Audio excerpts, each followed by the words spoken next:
Magandang araw mga katambay. Welcome po sa ating Photoshop tambayan tutorial. So ngayon ay nasa lesson number 2 na tayo ng ating tutorial. Ang pag-uusapan natin ngayon ay yung types of layers. Ito yung type, image, shape, adjustment, at yung fill. So ito ang ating pag-uusapan ngayong araw na ito. Kaya halika na at makinig lang tayo. At kung meron kayong katanungan, mag-iwan lang kayo ng comment sa ating comment section. Okay, let's go. Let's start. So mga katambay, as you open your Photoshop, punta kayo sa File, New. Then doon makikita nyo kung anong size ang inyong gagamitin. Pero pili lang tayo ng ating gagamitin ngayon. Landscape, Create. So ito po yung ating magiging background. Unang layer na lumalabas as default. So ang gagawin natin ngayon, yung type layer. Ang type layer ay ito, yung text tool. So pag click nyo siya dyan, no, gumagawa siya ng sarili niyang layer. Yun ang type layer, layer number 1 natin. Kaya letter T ang lumalabas. Okay? So halimbawa, lagay natin is happy birthday. So yung font nyo, white kasi white yung nandito sa ating color picker. So ang gawin nyo, highlight nyo siya, punta kayo dito, then lagay nyo sa black. Yan, then click OK. So balta lang natin yung size, lakayan natin. So halimbawa, happy birthday.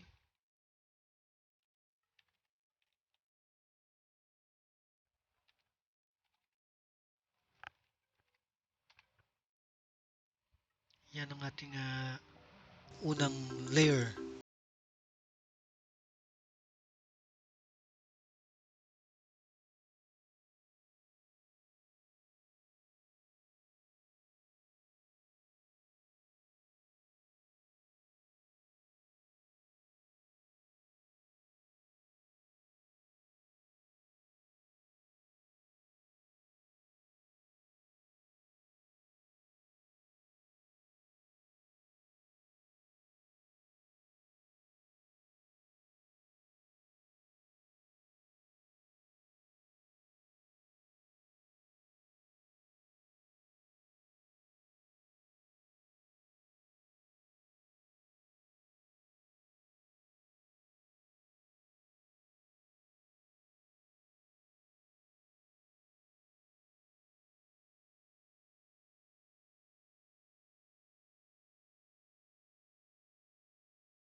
Layer natin,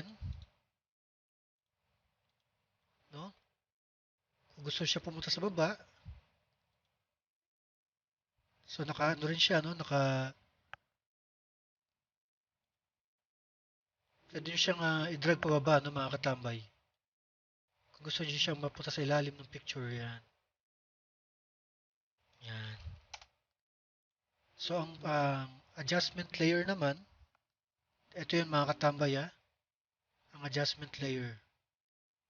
Ano, create new fill or adjustment layer. So siya rin yung fill, no? So, dito sa adjustment layer, dito yung fill. No? Ito yung fill na solid color. No? So, hindi siya hindi yung shape ang nagkaroon ng kulay, ano? Kundi yung lahat. Kasi, dapat, ang pipili lang natin dito yung adjustment. No, dito sa adjustment, pwedeng pattern. Okay? So, yung adjustment natin, nagbabago yung kabuuan ng ating background or fill dito sa layer na ito, sa adjustment layer. So, yung fill natin, dito natin makikita yan sa ating effects. Itong effects na to, ito yung blending option ng bawat pattern, no? Bawat layer. So, click nyo lang yan. Pwede nyo siyang i-fill ng color overlay. Pili kayo dito. Yan, nagbabago na yung kulay niya, di ba?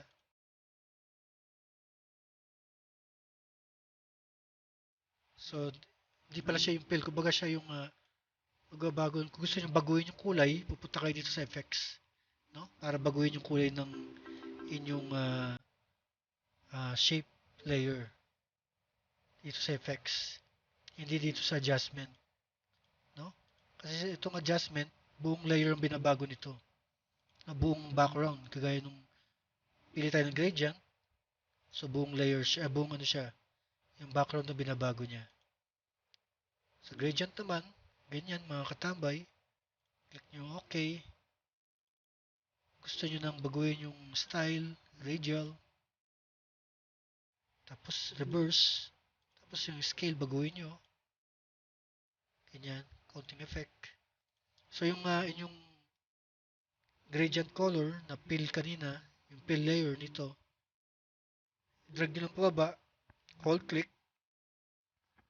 drag pa ilalim. Yan, para maglabasan yung lahat ng inyong tinype at ginawa. Yan ang ating layer. Meron na tayong fill. Meron na tayong adjustment, type. So, ano pang wala? So, yun. So, ito sila mga katambay, ha. Sa adjustment naman, ito, yung image nyo, gusto nyo i-adjust, ito yun, adjustment layer. Okay? Gusto nyo gawing yung exposure. Ibig sabihin, lahat sila nagbabago, no? So, anong gagawin natin para hindi mabago lahat? Kung gusto mo lang i-adjust yung picture lang. So, ang gagawin mo, taka dito sa yung exposure, hold mo yung alt, lagay mo rito yung mouse.